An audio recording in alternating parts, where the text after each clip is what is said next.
Ahora vamos a hacer una pequeña introducción a lo que es el paralelismo en las instrucciones en procesadores superescalares, que está basado en el capítulo 14 del texto de Stalin, ¿sí? Ver primero una visión en conjunto y hacer una comparación entre lo que es superescalar y lo que es super pipeline, o sea, la división de del ciclo de ejecución de una instrucción en fases mucho más finas. ¿Cuáles son las limitaciones? ¿Cuáles son las cuestiones relacionadas con el diseño de procesadores superescalares? Y en el texto de Stalin nos hablan sobre ejemplos con el Pentium 4 y el PowerPC. Entonces, ¿cuál es el objetivo de aprendizaje? Explicar la diferencia entre superescalar y superpipeline. Definir el paralelismo al nivel de instrucción. Discutir las dependencias y conflictos de recursos como limitaciones en la ejecución paralela a nivel de instrucción. También ver una visión general sobre aquellos problemas, sobre aquellos proyectos que involucran el paralelismo al nivel de instrucción. Y contrastar con las técnicas para mejorar el desempeño del pipeline en las máquinas RISC y superescalares.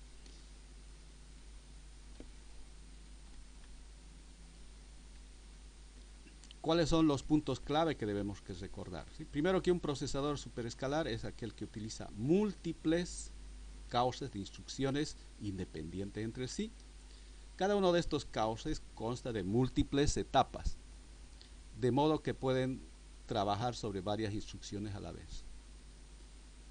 Ahora, ¿qué es lo que hace un procesador superescalar? Es sacar provecho de lo que se conoce como el paralelismo de las instrucciones.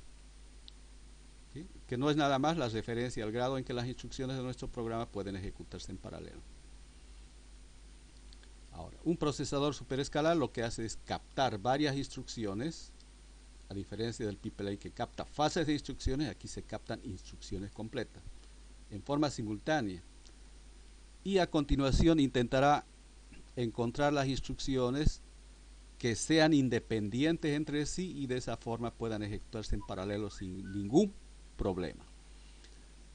Si hay dependencias entre las instrucciones, entonces hay que identificarlas y el procesador debe encaminarlas en la forma más adecuada para que el resultado que obtengamos sea igual a como si hubiera ejecutado el programa, ¿sí? El conjunto de instrucciones de nuestro programa en forma secuencial.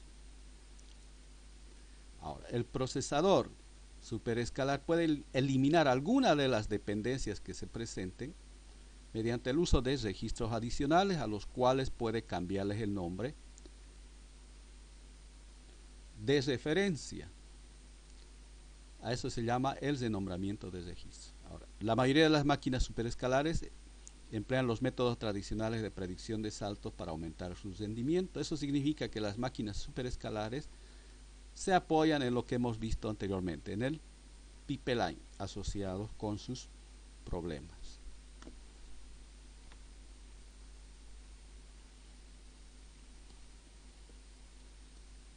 ¿Cuál es la diferencia entre procesadores superescalares y super pipeline? Es una pregunta que normalmente se hace en los exámenes. Como una evolución del diseño pipeline que hemos visto hace un instante, han resultado dos técnicas o formas de ejecutar las instrucciones de nuestro programa en tareas de alto rendimiento.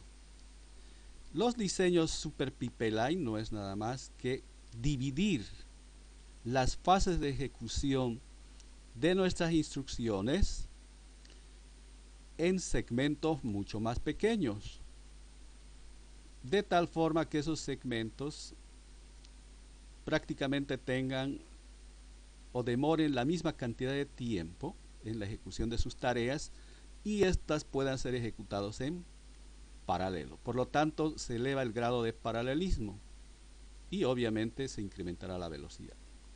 Pero aquí estamos hablando de fases de instrucciones. Pero cuando hablamos de instrucciones completas, entonces ya hablamos de ejecución superescalar. Por eso dice, una CPU superescalar lo que hace es ejecutar más de una instrucción por ciclo de reloj, o sea, en forma simultánea.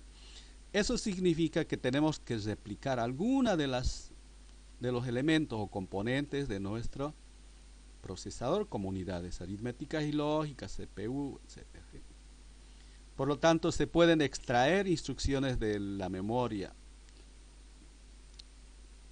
múltiples en forma simultánea, se pueden interpretar o decodificar instrucciones en forma simultánea, se pueden realizar sumas, multiplicaciones, vale decir, ejecutar o procesar datos en forma simultánea en todas y cada una de estas unidades, y también se pueden realizar carga y almacenamiento de datos mientras la unidad aritmética y lógica está realizando otras operaciones. Entonces, aquí el grado de paralelismo se incrementa y por lo tanto la velocidad se eleva del sistema, es mucho más eficiente al ejecutarse varias instrucciones de nuestros programas en paralelo o en forma simultánea.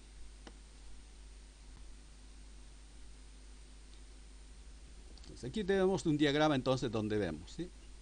Cuando se trabaja con unidades superescalares, entonces tenemos varias unidades. Aquí tenemos dos unidades que realizan la misma tarea.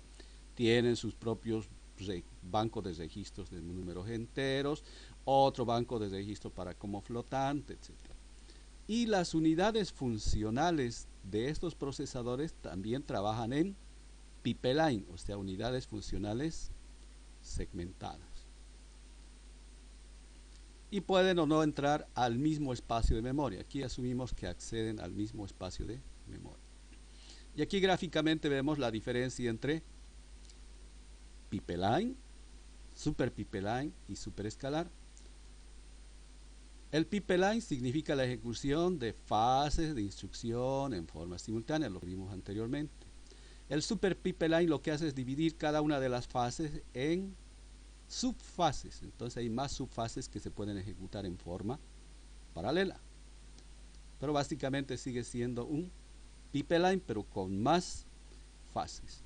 En cambio, la superescalar significa que varias instrucciones pueden ejecutarse en forma simultánea. Aquí vemos dos instrucciones que se ejecutan en forma paralela, pero además esas pueden ejecutarse en forma de tubería o de pipeline. Eso obviamente va a incrementar el rendimiento del sistema. Ahora bien, la ejecución superescalar o ejecución de instrucciones en paralelo en un mismo ciclo de reloj viene asociado con sus problemas. Pero básicamente veamos cuál es la representación conceptual del procesamiento superescalar. Nuestro programa estático se ejecuta en forma secuencial, instrucción tras instrucción. Entonces, captamos las instrucciones y ingresa a un circuito que va a predecir los saltos, lo que decimos, ¿sí? Entonces, entra a la ventana de ejecución y la ventana de ejecución lo que va a hacer es enviar las instrucciones para su ejecución en forma adecuada. Se ejecutarán las instrucciones, algunas de ellas no dependerán de las otras, otras dependerán de las otras y tienen que demorar. Entonces aquí adentro se realiza todo un análisis, pero al final el resultado debe ser lo mismo que si se hubiera ejecutado una continuación de otra. Entonces tiene que reordenarse los resultados para que los obtengamos como si los hubiéramos ejecutado en forma secuencial. Entonces, un programa estático, una captación de instrucciones, la ventana de ejecución se encarga de todo el trabajo sucio para reordenar las instrucciones. Ahora, ese trabajo sucio que realiza la ventana de ejecución es la que debemos ver. Aquí tenemos ejemplos de organizaciones de procesadores superescalares, donde están precisamente los elementos un poco más detallados, ¿sí? Predecodificación, un caché de instrucciones, un buffer de instrucciones, un circuito que se encargue de decodificar y renombrar registros, despachar, una unidad de punto flotante, una unidad de registro entero, unidad de punto flotante, manejo de instrucciones y de direcciones, las unidades funcionales, una unidad funcional para la memoria caché, una unidad que se encargue de reordenar y el acceso a la memoria.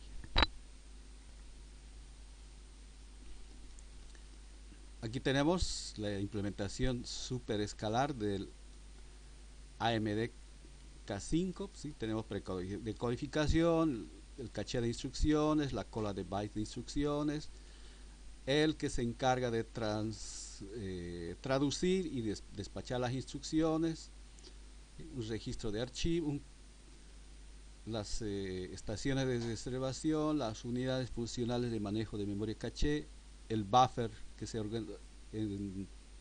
encarga de reordenar y el acceso a la memoria, la interfaz de memoria. ¿Cuáles son las limitaciones del diseño superescalar? Lo mismo que con el pipeline, existen problemas asociados con el diseño superescalar o el trabajo de ejecución de instrucciones en paralelo o en forma simultánea en el mismo ciclo de reloj. Una de ellas es la dependencia de datos, ¿sí? Cuando una instrucción que se está ejecutando en paralelo con otra, ¿sí?, descubre que el dato que va a procesar depende de otra instrucción que está ejecutando simultáneamente. Entonces, ¿qué es lo que tiene que hacer? Tiene que esperar a que se obtenga el resultado de la instrucción, la otra instrucción que se está ejecutando en paralelo, para poder continuar. Eso significa pérdida de tiempo. Por lo tanto, hay una penalización. La otra es la dependencia de los recursos. Puede que dentro del diseño algunas unidades de ejecución compartan recursos, qué sé yo, circuitos sumadores, restadores o cualquier otro tipo de tarea. Y entonces solamente uno de ellos puede hacer uso de ese dispositivo y mientras el otro tiene que esperar. Entonces a eso se llama dependencia de los recursos. Entonces, por ejemplo, el paralelismo, que como ejemplo decimos, está limitado por el número de unidades sumadoras que existen dentro de la unidad aritmética y lógica.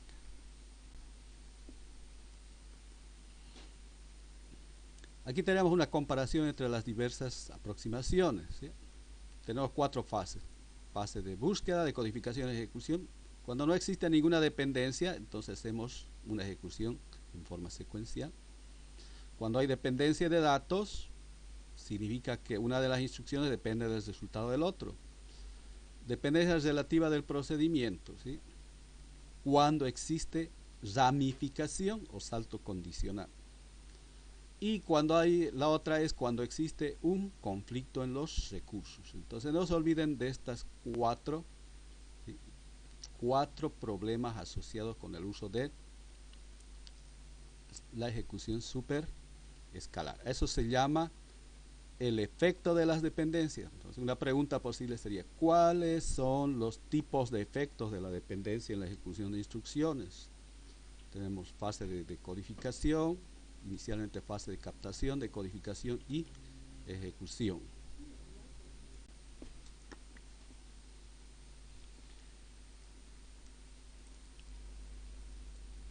Entonces, para trabajar sobre ese tipo de dependencias que existe, en particular la de ramificación, lo que hace la ventana,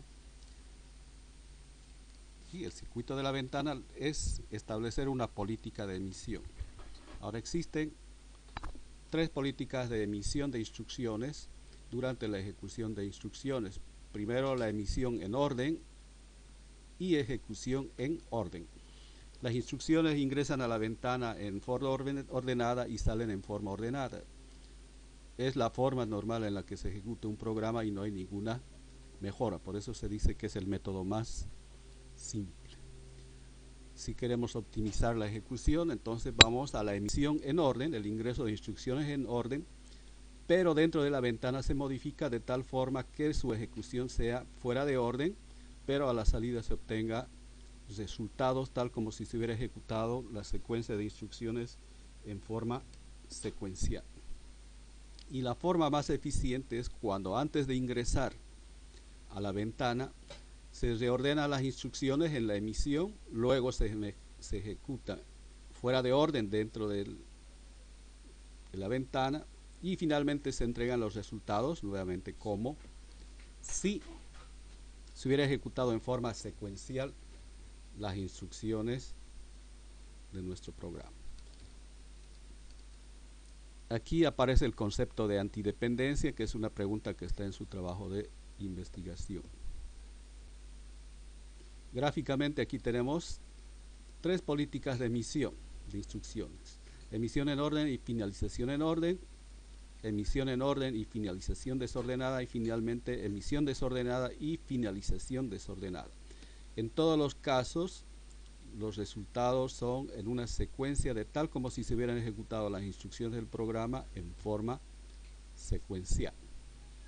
Aquí lo que se obtiene es la optimización del rendimiento del sistema mediante la ejecución de instrucciones en paralelo dentro de un mismo ciclo de reloj. Ahora, durante el trabajo de la ejecución superescalar normalmente se hace referencia a los registros del procesador, y esto puede provocar la dependencia de recursos. Entonces lo ideal sería disponer de registros que puedan cambiarse su nombre durante la ejecución de las instrucciones, y esa solución se conoce con el nombre de renombrado de registros o register renaming. Todos estos conceptos que hemos visto, ¿qué impacto tienen en el paralelismo de la máquina o en la ejecución de instrucciones en paralelo de la máquina? Añadiendo unidades aritméticas y lógicas, como unidades funcionales sin soporte para el renombre de registros pueden no ser rentables, ya que la performance o el rendimiento del equipo está limitado por la dependencia de datos. La emisión fuera de orden se beneficia de las ventanas del buffer de instrucción cuando estas son grandes. Y finalmente es más fácil para una unidad funcional encontrar una instrucción pendiente dentro de dicha ventana. En resumen, entonces, lo que hemos visto en este tema ha sido los registros del procesador y su uso, la ejecución del ciclo de instrucciones. Luego hemos visto la implementación de las modernas unidades centrales de proceso mediante la ejecución de fases de instrucción en paralelo, conocido como pipeline. Hemos visto sus conceptos básicos y sus limitaciones en el rendimiento. Luego hemos visto el super pipeline, que no es nada más que la división de las fases del pipeline en subfases. Y finalmente la ejecución superescalar, que es la ejecución de instrucciones completas en paralelo en múltiples unidades funcionales durante un mismo ciclo de reloj.